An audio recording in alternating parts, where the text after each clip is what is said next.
Welcome to the Why Not Real Estate Podcast, where you will learn top strategies from world-class real estate investors, both large and small. Why not? Tune in and get started today.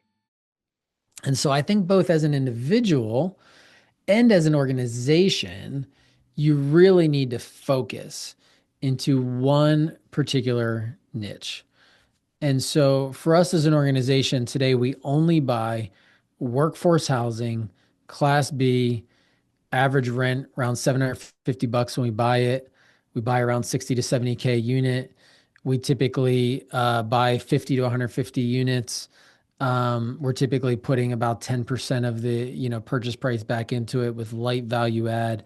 And we're doing that just in the markets that we serve, which we call the Heartland or the Midwest. So I've got this really, really tight buy box today, super tight buy box. And then also as a professional, I try to spend at least 50% of my time doing things that only I can do. So like, what am I uniquely made to do? What is my unique DNA? What I try to put as much of my time and effort into that. When I first started in 2012, neither of those things were clicking. I was doing way too much as an organization, way too much as an individual. And that's the main thing I would have changed.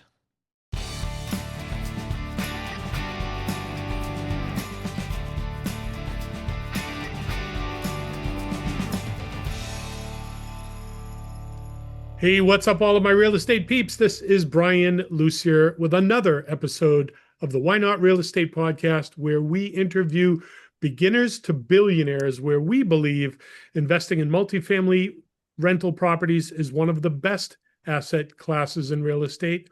Although on a few shows, I have been shown different paths and avenues, which are pretty interesting. So today, I am so honored. We had this guest on in our second season, and I was utilizing one of these AI assistants, and it totally wiped out the recording.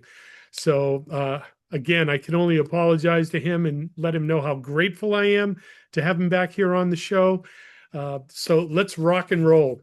Today's guest, as founder and CEO of Birgo, our guest helps people build wealth and grow strong communities through real estate. Why?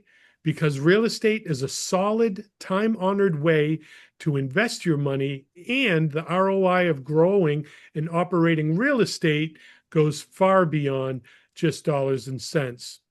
Our guest knows most would-be investors are two things: ambitious but uncertain. They want to invest wisely and make an impact, but don't know where to start most of the time. For them, it's not about jumping on a bandwagon or getting rich. It's about creating a steady stream of passive wealth while doing good in the world. And I love that about this guy. At Birgo, they get help to do both. Since launching in 2012, they've grown from a small but mighty team of 94 employees strong. I don't think that's small at all, with over 3,300 multifamily units and 312 million in assets under management. Our guest also shares on the Real Returns podcast with his co-host and business partner, Daniel Croce. At heart, our guest has always been a problem solver.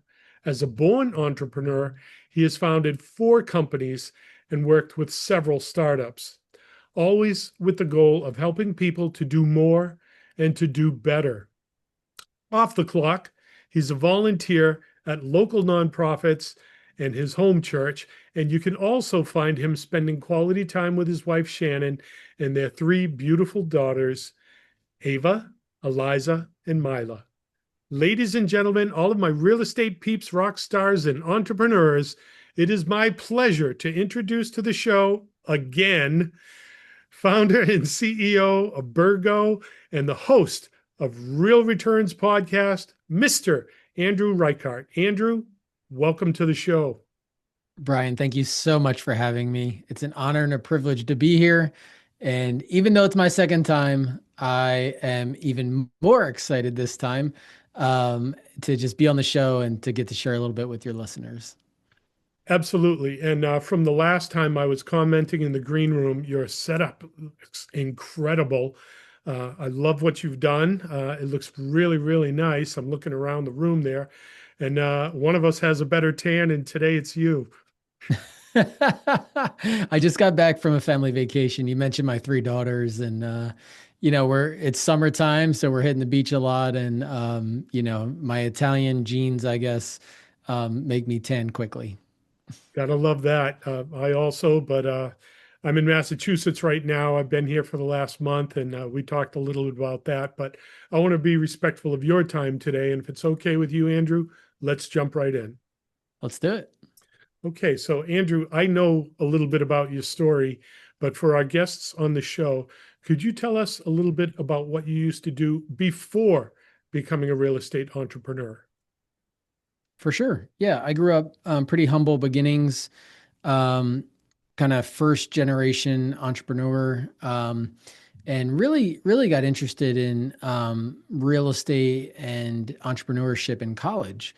Um, was working a couple of jobs and kind of paying my way through college, and I started reading a ton. And I read this book, Rich Dad Poor Dad. And what I loved about that book was it was a mindset book, and it really got me interested in both entrepreneurship and real estate. So the year I graduated from college, I actually bought a duplex, and I bought it with no cash, no credit, no experience. And I actually walked away from closing with a check for 20 grand. It's kind of crazy, like things you can't do today. Now, this was before the great financial crisis of '08 and '09. And yeah, banks were just doing some crazy things. But that was really how I got started in real estate. Now, I was working at a large regional bank at the time, and I spent 5 years there, really learning everything about lending and credit, and went through their 2 year, credit training program. It was really helpful. But all the while, I was investing in real estate, and I just got the real estate bug. I fell in love with real estate. 2012, I resigned from that job to start this company. And like you said, the rest is history. We've actually got over 100 employees now, a little over 3,600 units. So we've grown a little bit since the last time we attempted to record this. And it's just kind of been a great ride. Fascinating. And I think you actually mentioned some things that you didn't mention in the first time around. So I want to open the door on that. Of course, the purple book, Rich Dad, Poor Dad. Who has not read Rich Dad, Poor Dad? Um, Lots of stories there, but let's move on here. So you bought that first duplex, uh, no cash out of your pocket, no money down, and 20 grand at the closing table. That's an interesting story. I want to come back to that.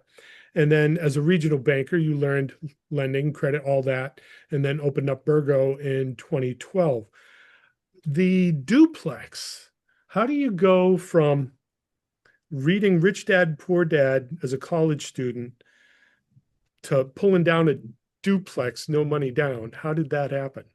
Yeah, well, it's funny because in college, I didn't really have money. Like I said, I'm, working multiple jobs, just trying to make ends meet. And so I started reading every book on no money down, right? Like, how do you buy stuff with no money down? And there's a lot of gimmicks out there, but what I did was actually pretty straightforward. I bought a duplex for 105 grand, and it appraised for 140 grand.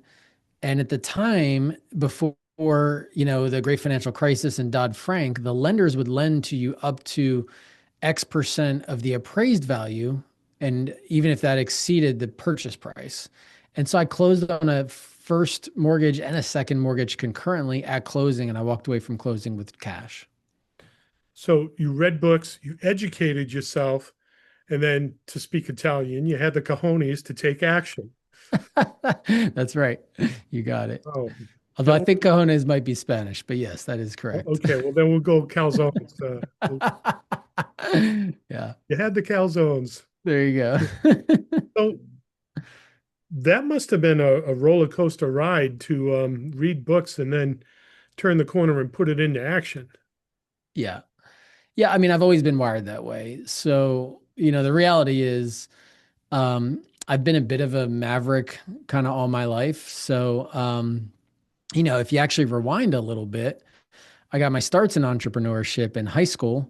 Unfortunately, I was doing things that were not legal. And so I tell people that when other people were cutting grass, I was actually selling grass. And so I got expelled from high school for selling drugs in high school. And, the reality is, I've always been a risk taker. I've always been a bit of a maverick. And so it was no big deal for me to buy a duplex the year I graduated from college with no cash, no credit, no experience. It was just normal course of business for me. Hmm. Wow. Art student. So I was right behind you. But that was a long, long, long, long time ago, as I'm sure yours was as well. So how did you get turned on to Rich Dad Poor Dad? How did that fall on your lap?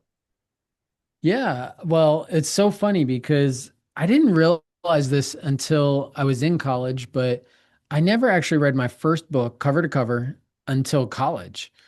I got through all of grade school having never actually read a book cover to cover. Now, as I look back on that now, the reality is I just had ADD, ADHD, and I couldn't focus on reading a book cover to cover. So I was able to just kind of scrap my way around and, find a way to be successful. And actually, I was pretty successful. I always got good grades in school.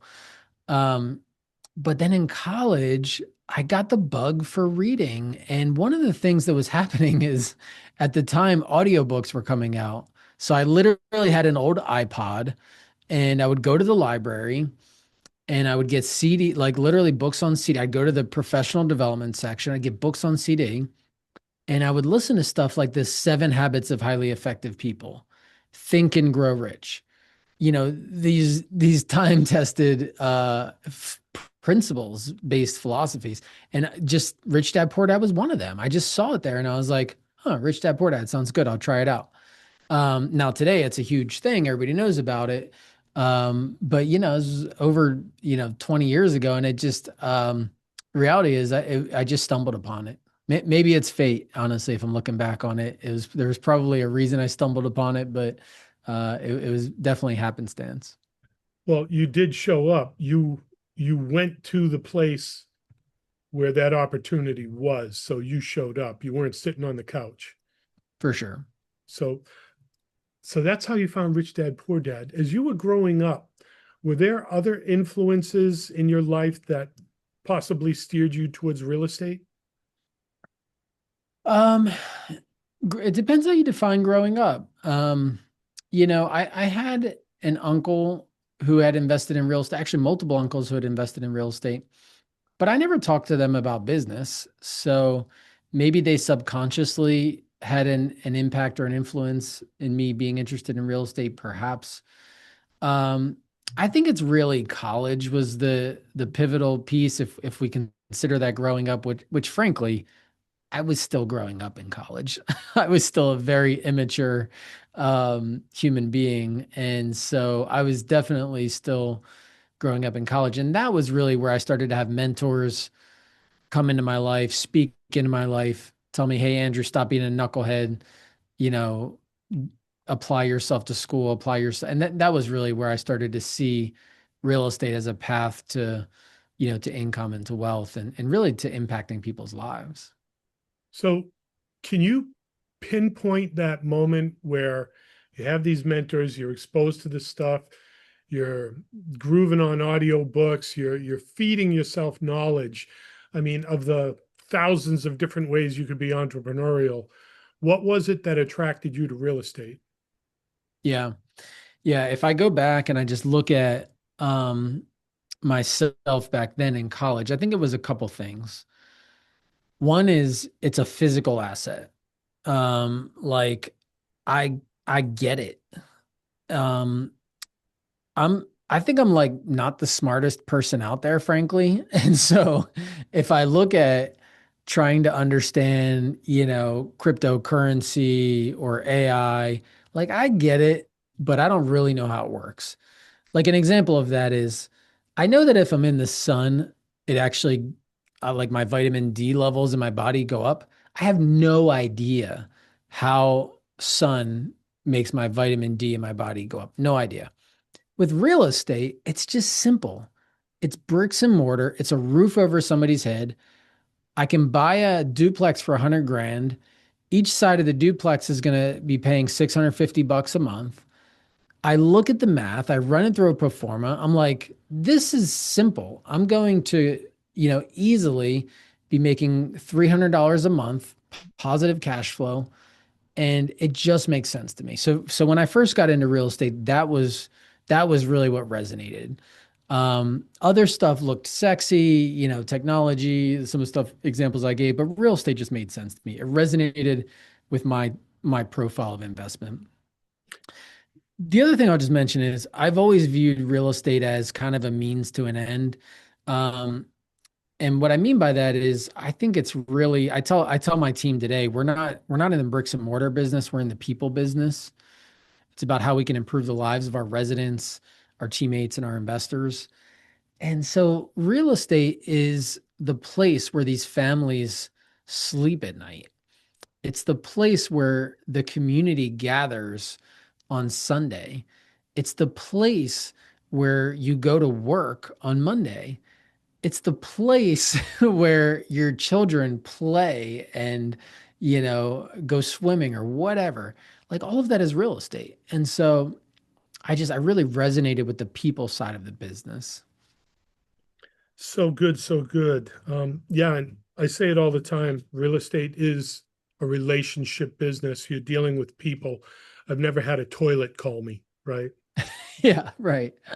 You bring up something else really good that I want to emphasize here.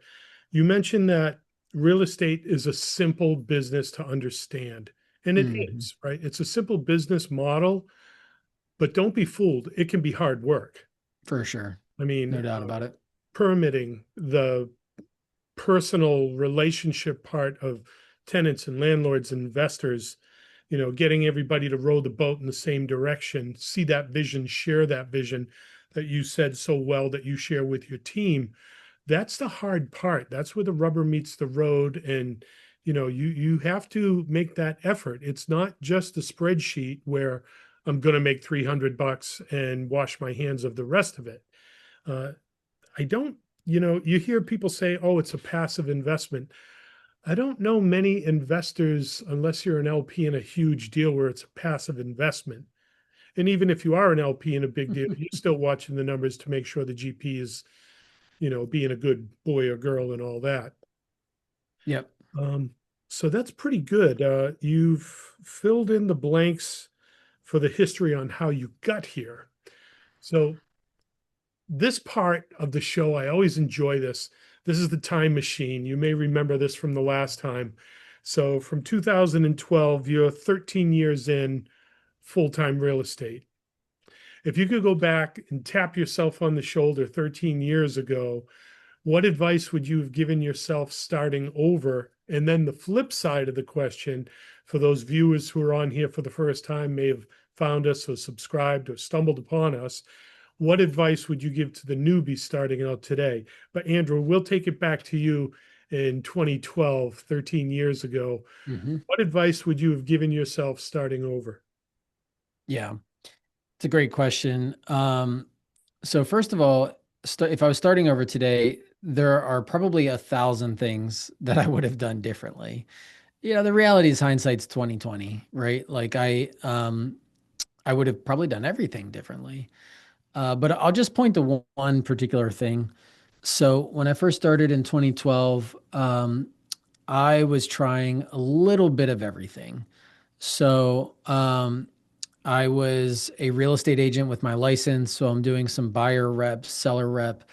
Um, I was getting my broker's license, and so I actually had some agents underneath me that were doing some stuff, as managing them. We were renovating an old historic place. We're building new construction townhomes. I'm doing some like fix and flip type stuff, third party managing commercial real estate. And then I'm buying multifamily and I'm doing multiple different kinds of multifamily. Some is value add, some is buy and hold. And so I was just spread way too thin. And then even within those, I'm personally kind of doing a little bit of everything. So I'm doing the maintenance, the leasing, the accounting, the property management. And so I think both as an individual and as an organization, you really need to focus into one particular niche.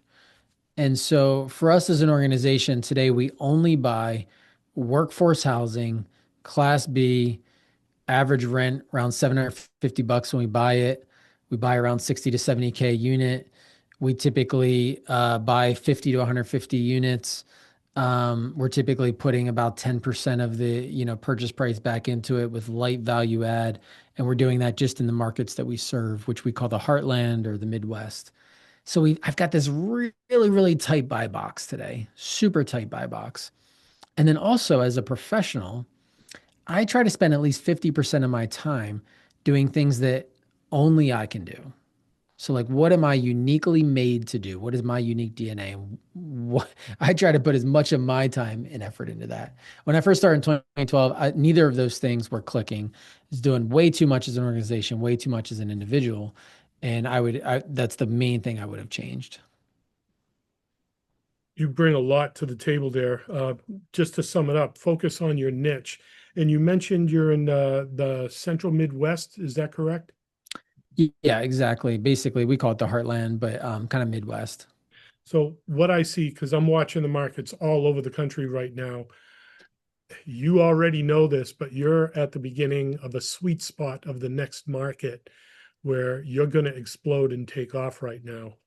So maybe a Yeah. year from now, you can come on and tell me that you've doubled. You Yeah, mentioned some, go ahead. I think we're in the right spot for sure. Yeah, Um, right spot and the right time. yeah, Your barrier to entry at 70 to 80K a door is phenomenal. I mean, we're out here on the East Coast, Boston area, and for the last year, we've been seeing units at 150 to 220 a unit. right. I'm putting down more for a down payment today than I used to buy the whole property for. Yep, yep, So, I mean, your time machine looks like where you are now is where I was 25 years ago for prices on the East Coast. So yeah, your barrier to entry to scaling, you've got a runway ahead of you. You're going to take off and burn. This is a beautiful thing. Uh, you also mentioned know your buy box, and that is gold for anybody who's listening to this and didn't really catch what that is. Know specifically what your parameters are. Uh, Workforce Class B housing, bread and butter stuff. And what I see coming on, you mentioned AI a little bit. Unemployment is going to hit a lot of the white collar jobs. There's going to be some tumbling around in there. And the bread and butter blue collar jobs, I do not think are going anywhere. So those are going to stick around. And, if you're in your market and Amazon's putting in a distribution center or something like that, or if the president is bringing jobs back into the country in your backyard, hallelujah, amen. Just you're already set up. yeah, So, your machine, your engine is built. You're just getting more fuel added to the tank. So that's going to be really interesting to see where you go in the next 5 to 10 years. yeah, So here we are. I mean, man, I love your numbers and I love where you are right now. I'm not there in the Boston area, but we've got that newbie who's on the show, someone who's found us for the first time, or someone who's kind of like on the fence saying, should I, shouldn't I? What advice would you give to that newbie who's starting out today? yeah. It's a great question, and this is the advice I always give to folks who ask me, "Hey, should I get into real estate? What do you think?" I always say this quote: "Don't wait to buy real estate and wait." Somebody told me that years and years ago. I guess it's attributed to Will Rogers, but I think it's such brilliant advice. Um, Real estate just goes up in value over time. And so the most important thing is not to overanalyze the deal and find your correct niche. And by the way, I do think that those are great things to do. You should be like underwriting a deal and trying to find your niche. But the most important thing is just to get started. We talked a little bit about, you were saying simple is not easy. And that's a great point. Albert Einstein, he talks about these five levels of being of intellect, and it starts with smart, intelligent, brilliant, genius. But the fifth level is simple. And so real estate is simple, but not easy. So you really just have to get in there and do it. And that's the most important thing. Get in there and do it. Get started. You'll learn as you go, but the real estate is going to appreciate over time. So don't wait to buy real estate and wait. Yeah. You can't read a book on how to ride a bike. Right, exactly. You got to pedal your butt off. You just do it. That's it. Exactly. Any other advice that you would give to that newbie who's starting out? Um, I would say know yourself. So I'm a little biased because I just wrote a book on this. And by the way, I'm actually currently writing a children's book version of this with my oldest daughter. We're having a blast co-authoring a book together. Um, but I think just knowing yourself is the first step. So few people actually understand themselves at a deep, deep level. Like, what is your unique DNA, never before being created, never again going to be created? What makes you, Brian, absolutely unique, different from every single person in this world? And how does that inform how you show up day in and day out? That to me is the missing piece and the most important piece that few people ask themselves. So whether you're getting started in real estate or anything, you've got to know yourself, know thyself, know your own unique DNA. That's the first chapter of my book. I talk about know your who, which is your who component, yourself, before you can think about your why. A lot of people start to think about their why. Simon Sinek says start with why. I think before you start with why, you've got to start with who and really know yourself. That makes so much sense because, people will dig down into their why and they'll say, it's my family or it's financial freedom or whatever they connect the dot to. But they're connecting that dot from who? Yeah, Otherwise, they're starting at some arbitrary, well, I think I want to be rich. Well, why? And for what right. purpose? And uh, what is the name of the book that you're writing?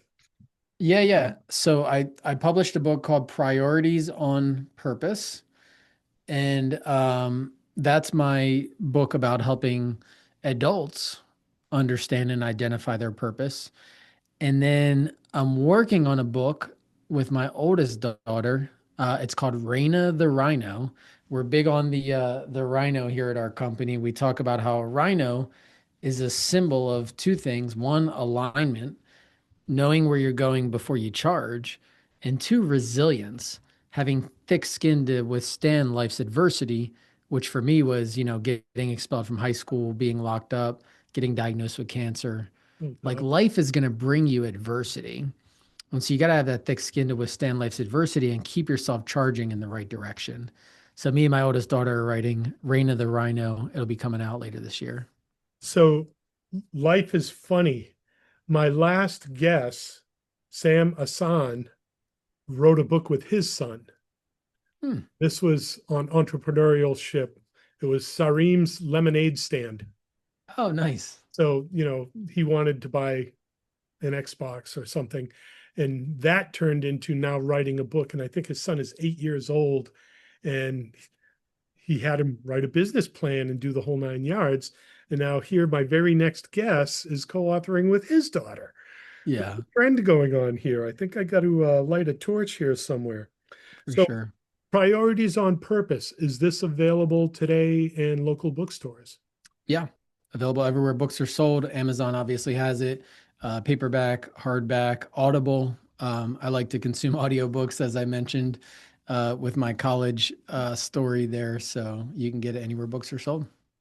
Well, I'm going to be a customer because this resonates with me. I mean, you've been saying some stuff, some of the books that I've been reading, knowing who you are, your unique DNA. It's like, wow, this is bubbling up, and I'm hearing it. How does it go?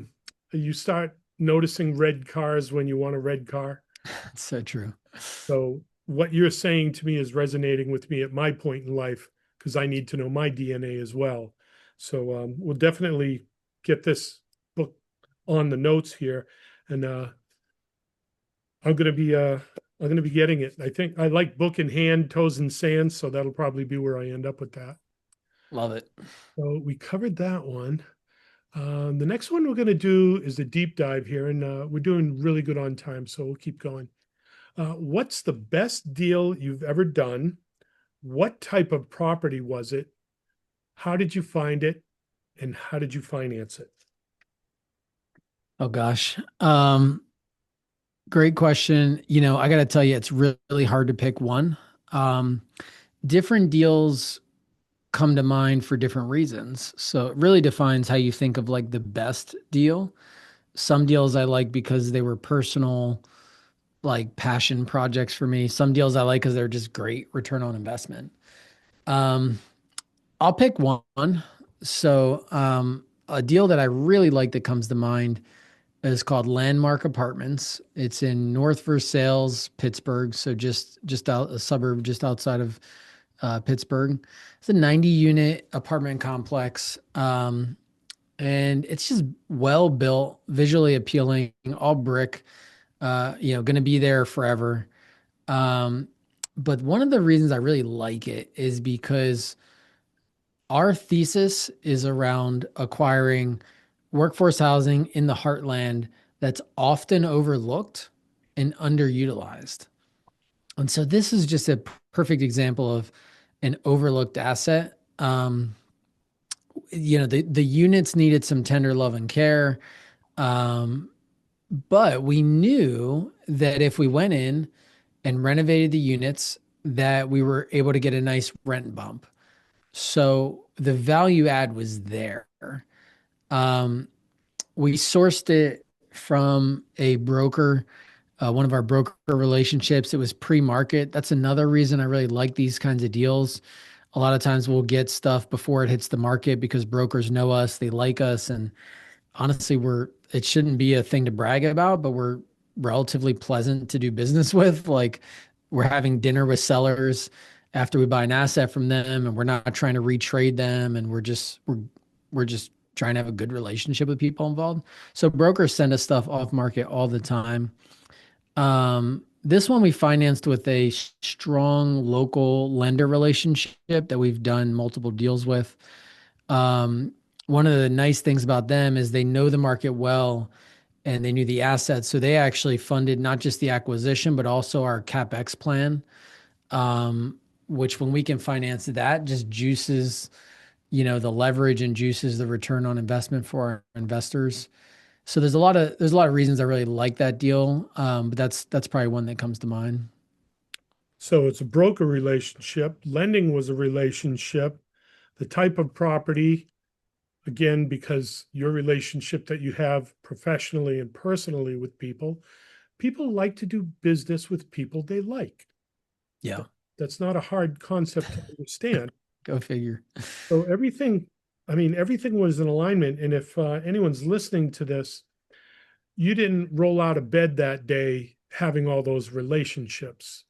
Yeah. That's something that takes time. Having a reputation takes time. And you built your reputation over the past decade or so where people trust you. Yep, no doubt. So here it is. This deal came to you. When did this deal happen? What year? We just acquired it a little over 2 years ago. 2023? Yeah. Okay, so there was a little bit of value add. You had to raise the rents. Your CapEx, what kind of expenses? What was in the CapEx box? Yeah. So we acquired it, just to give you the exact answer, November 20th, 2023. We acquired it for 5.4 million, 90 units. Um, CapEx plan, we were budgeting, so average in-place rent when we purchased it, $633 a month. And then we're bumping rents, market rents really are in the 725 to 925 range. Um, CapEx plan, it looks like we're putting somewhere between 5 to 7,000 a unit in, depending on the unit. So if we just call it 7,000 times 90 units, 630 grand, something like that. Might end up being on the higher end of that, maybe closer to 750, even maybe upwards of 1 million when we're all done. But one of the crazy things is we underwrote rents of getting a rent bump of $157 per unit. But we're actually getting $358 per unit. So we're actually getting like double the rent bump that we expected. So we're spending maybe a little bit more on renovating the units, but we're getting way more in rent than we had expected. That's an extra $324,000 a year. Yeah, That's a nice bump. for sure. I said bump sarcastically. Yeah, it's more than a bump. Yeah, that's a kind of a ramp. That's a liftoff. Yeah, So we're 6.4 all in. What was the raise on that? I'm guessing 2.3 for equity. down payment to do the deal. Oh, Get in. yeah, yeah, right around there. All right, so 2.3. This is where I have fun. So your mortgage is just north of 4 million at that 324. What's your cap rate in your market these days? For exit cap rate for an asset like this? Yeah, exit. I always think of exit for cap rate. I don't look at cap rate when you buy. Yeah, 6.5.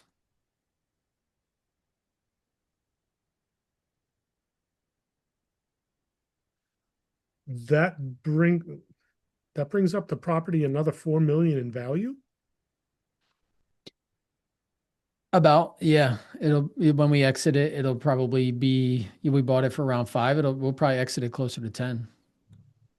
I'm seeing 4.9, but I want to play it safe. So yeah, boy. Well, it's a new asset, so your commercial loan is 5 years. You got another 3 years before you got to wiggle on that one.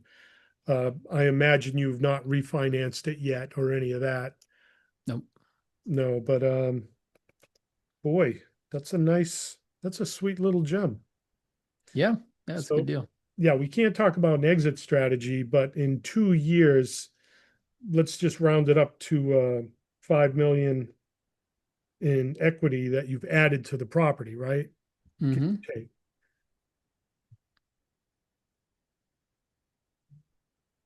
So you've increased the asset about 180K a month since you've owned it. Yeah, no, I think we're still finishing up some of the units, but when we're all done the units, that's exactly where we'll be. In fact, I can just give you our original underwriting.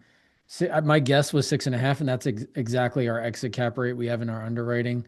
We're targeting a $9.1 million sale price, um, which is 11% kind of growth year over year on, CAGR kind of growth rate. Our actual mortgage is a little higher than what you mentioned. Our total mortgage is 5.1, and that's because we borrowed against the renovations as well.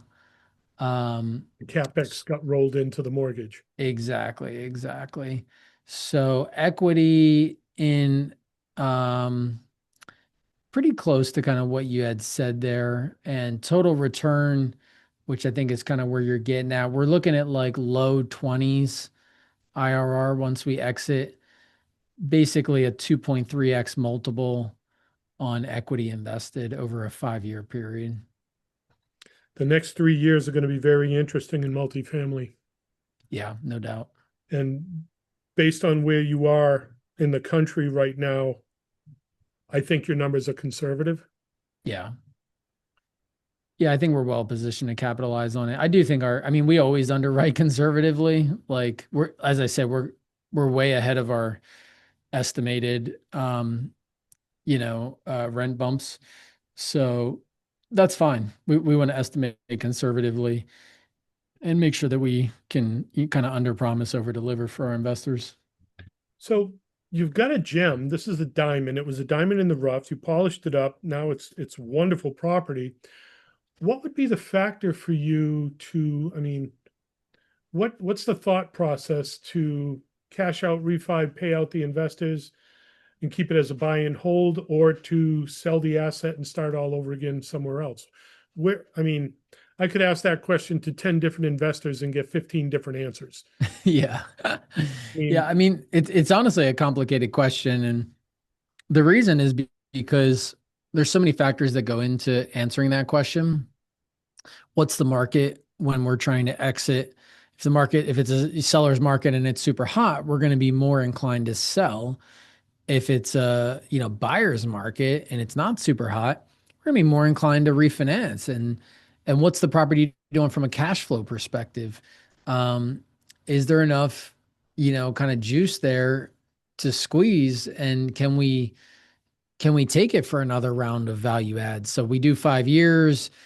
It's 2 million of equity. We're estimating 2.5 million of equity coming out. That's the 2.3x profit in 5 years. Can we do that again? Now we'll have 4.5 million of equity. Can we turn that into nine?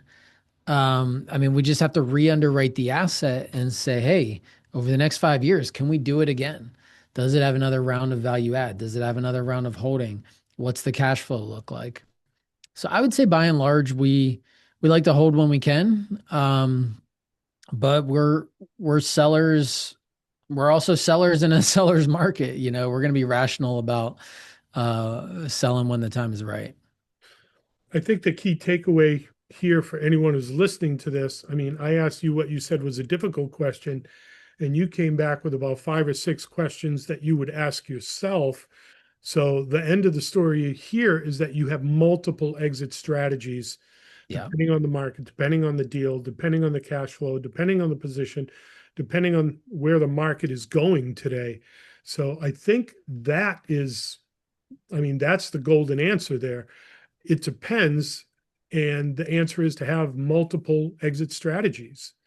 And I don't care if it's a 90 unit or a single family house, your numbers got to work for you. If it's a single family house and you're trying to flip it and you got to rent it, does that work?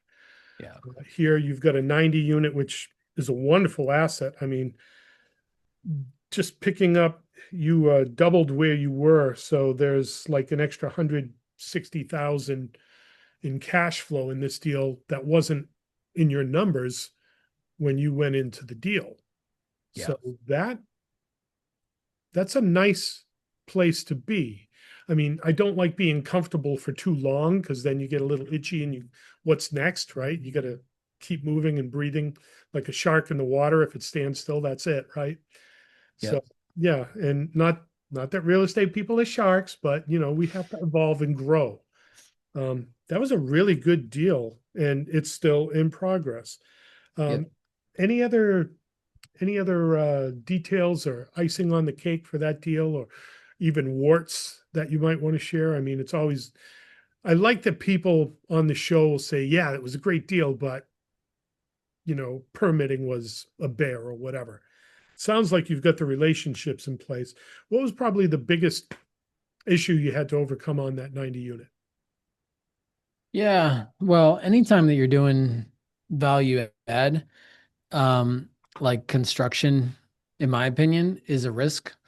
It's actually why we don't do new construction. I've done it before. I've built, as I mentioned, townhomes. I built a 36 unit multifamily property, and I don't do it anymore because I don't like the risk return trade-off for development.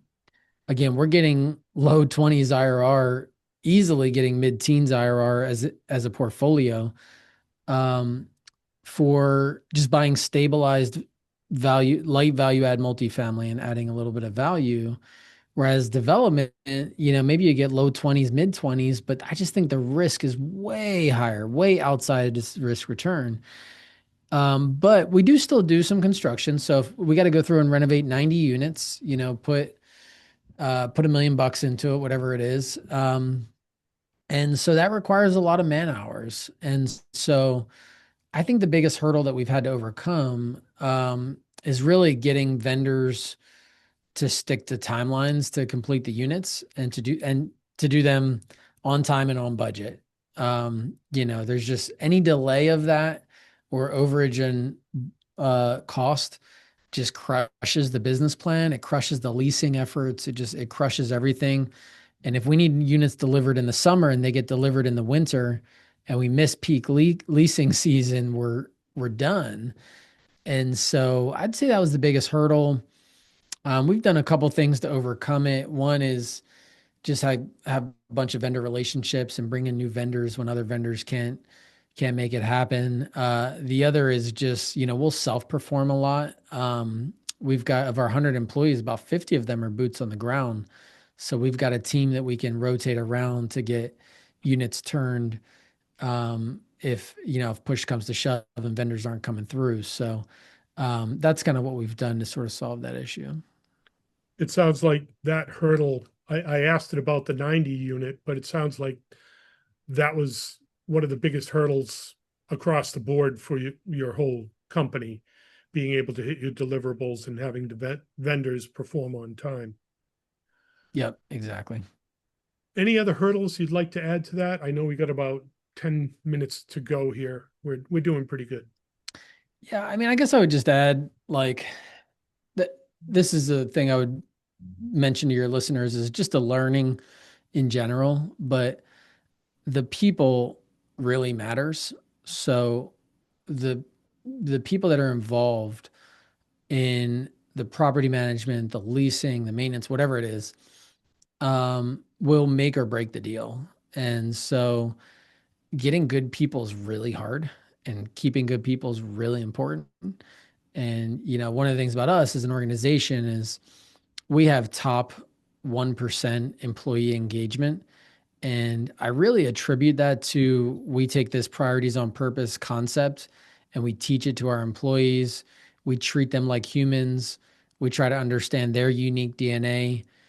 They have to take three assessments, like personality type assessments, to be able to work here so that we can know them and understand them and get them doing what's best for them to do. And so I just think that that's the main thing. Again, advice to the listeners is know yourself. I guess secondary advice would be know your people. And I think that's going to easily kind of make or break a deal as well.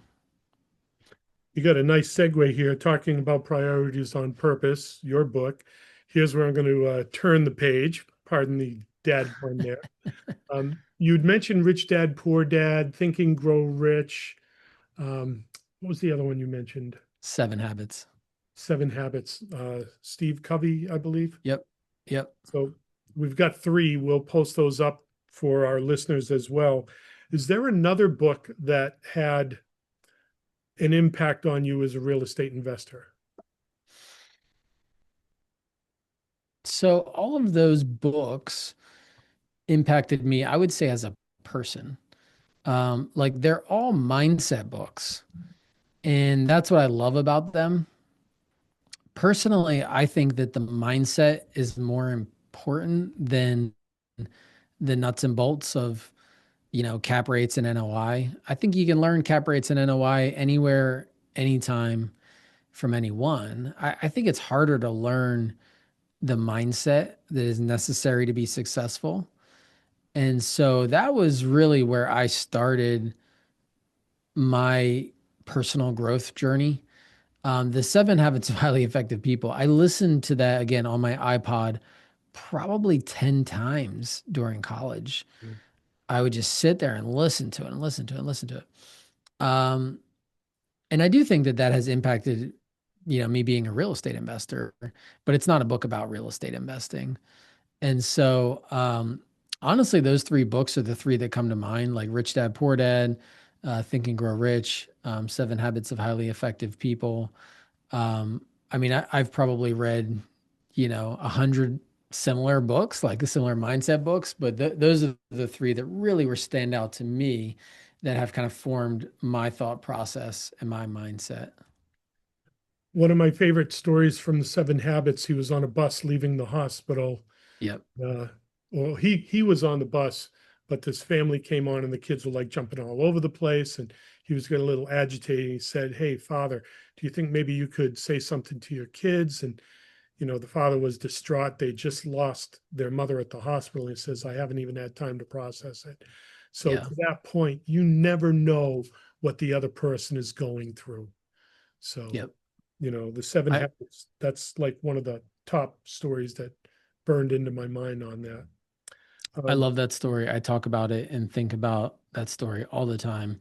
And I think it's one of the perfect examples of just empathy and putting yourself in the shoes of others. You don't know what the other person's going through and giving the other person kind of the benefit of the doubt. yeah. Not even the benefit, like assuming positive intent, I think is an important mindset shift that I've gotten from that book. So I'm going to ask for another book recommendation, and you've been kind of leading up to it. Mindset, positive, perception and all that. And I hope you remember what we talked about last time. Is there a final book with a final word that you would recommend? Gosh, I don't remember what we talked about last time, but Okay, Proverbs. You yeah, I was gonna say Yeah. I often point people to the Bible if folks want some timeless knowledge. It's a all-time bestseller. It's funny. My book recommendation list. It's on there. Some people ask for book recommendations. I'll just send them my list, and under spiritual development, it says the Bible, all-time bestseller. But yeah, I think you kind of can't go wrong with with the timeless knowledge that you find in the Bible, if you're so inclined. I think there's a lot of good mindset teaching opportunities there too. Proverbs for sure has a lot of good mindset and a lot of good business mindset. Leviticus, Yeah. it was a tough read first time through, but it's like, okay, I kind of get this. There are rules for a reason. We've got a few more minutes here. I think we did pretty good there. What's next for you, and why not get started today? So in terms of what's next for me, so we're wrapping up our fourth fund, and then we're going to raise a fifth fund. It's going to be $100 million fund. We've got a anchor group that's going to do 40 million of that 100 million that's already committed um, to anchor it, some of our existing investors. So that's really my next big push is filling out that fund. On the personal side, I'm talking about purpose. I got my book on purpose. I'm writing a children's book with my oldest daughter on purpose. I'll always be thinking about and talking about that stuff.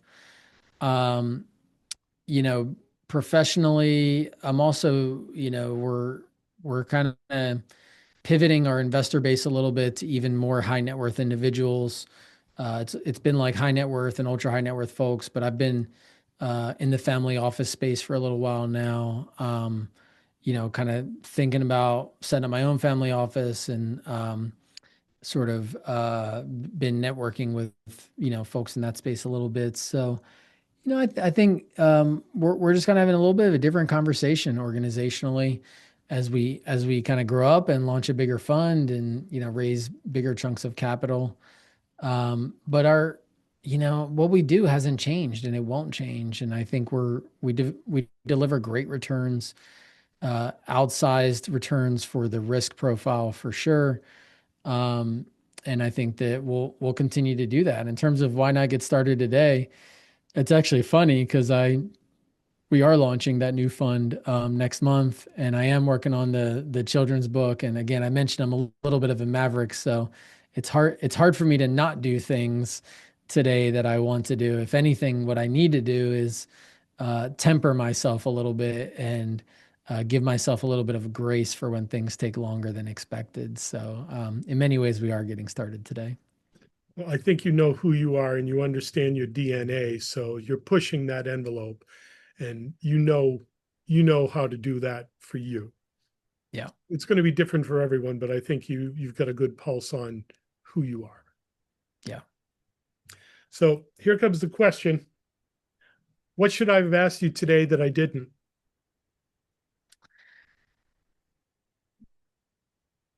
Well, It depends on what you want your listeners to learn. I think you asked really good real estate questions. I think so. I was on a podcast once, and somebody in their lightning round, I kind of couldn't believe it. They said, "Hey, finish this question. My purpose is dot dot dot." And so I love that question because I think about purpose and talk about purpose a lot. Um, and I think it really forces people to think about their purpose beyond just, like you said, making money or whatever it may be. So I thought that was a great lightning round question that, a podcast person asked me before that I think, depending on what your audience is interested in, could be an interesting question that you could ask me. I'm going to leave that one unanswered for our guests today so they can. I don't want them to fill in the blank and say, yeah, that sounds good. I'll adopt that. I want them to think about it and answer it for themselves. Yeah. Andrew, this has been fantastic. We got it all the way in within 2 minutes. So we'll have you on time. And I just got a blurb. I've got an HOA board meeting starting in 2 minutes as well. So for our viewers who are watching the show today, maybe they're that type of person you want in your fourth fund, fifth, sixth fund. I think ahead. How should our viewers reach out and get in touch with you today? Yeah. I mean, if you're an accredited investor or interested in investing in our funds, you can check me out at birgocapital.com, BIRGO capital.com. Personally, I'm pretty active on LinkedIn. So check me out on LinkedIn, follow me, connect with me, send me a message if you want to, if you have any questions, you want to chat. As you mentioned, we have a podcast, Real Returns Podcast. Feel free to listen in there. And then in terms of my book that I wrote, at rosjourney.com, that's ROS as in Rhino Operating System Journey.com. You can get a copy of the book and some free stuff to go along with it if if you sign up through that website. So happy to, talk to folks about purpose and serve in any way I can. Andrew, thank you so much for the second chance to come back on the show. I think I learned a lot more on this one. You were further down in your journey and had more to offer. So I really appreciate your patience, your understanding that technology happens. And we got it. We nailed it. We're right on time. And I want to thank you again. Any last words for our viewers? No, that's it. Thank you so much for having me, Brian. My pleasure. So there it is, ladies and gentlemen, all of my real estate peeps, professionals, rock stars, entrepreneurs. This is Brian Lucier with the Why Not Real Estate Podcast signing off, and we'll see you on the next one.